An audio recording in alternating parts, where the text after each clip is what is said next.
Dylan Thomas wrote Fern Hill as a recreation of the joyful, carefree days of his youth in the Welsh farm country. It was at Fern Hill that young Dylan Thomas spent most of his childhood holidays and summers.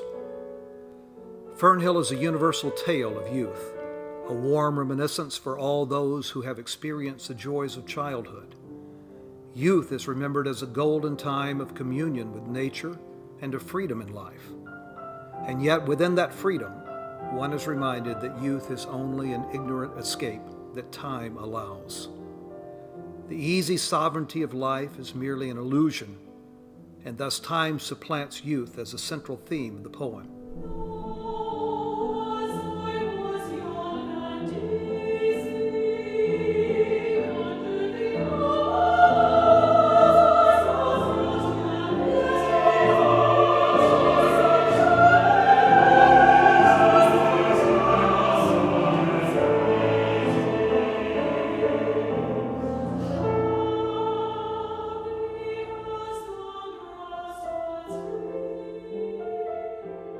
Although the lad is prince of the apple towns, the apples, like the child, are green. Green apples which, falling before their time, intimate general fall, like all the apples of this apple-crowned Eden.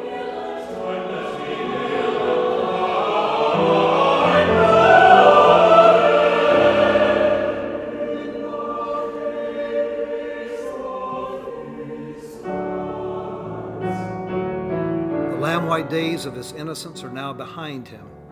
Led now by only a shadow of the past, the poet revisits the loft where he spent so many moon-filled, starry nights. But he discovers a farm of yesteryears that exists only in his memory, a farm forever fled from the childless land.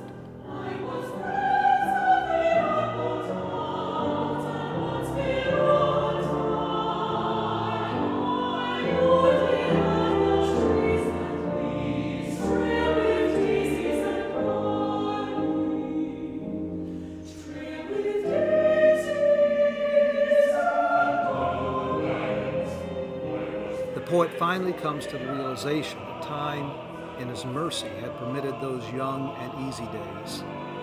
Yet time was in control all along, holding him young but dying. The grace and mercy, however, must be found in the morning songs aloud within the confines of time's boundaries.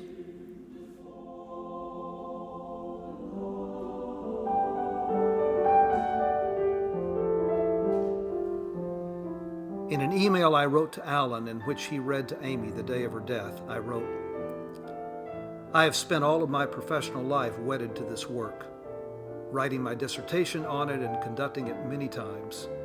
There's no other choral work that I know more intimately, and every word of this poem."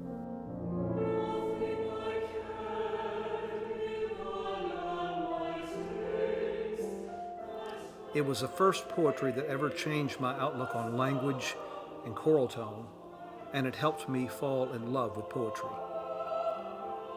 Yet these words have never had more flesh and bone than with their association with Amy. Amy has taught me so much through her own illness. Perhaps the greatest lesson I learned from her is that we are all guests in this world by God's invitation.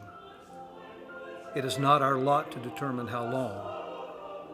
Some people live a lifetime and never embrace the humility of being invited guests.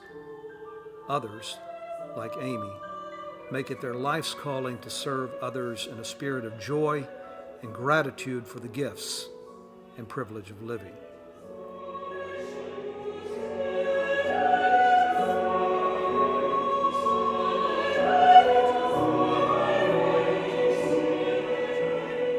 We will never understand the side of heaven why someone as gifted, gentle, human, and wonderful as Amy had to suffer so. It is certainly not God's doing.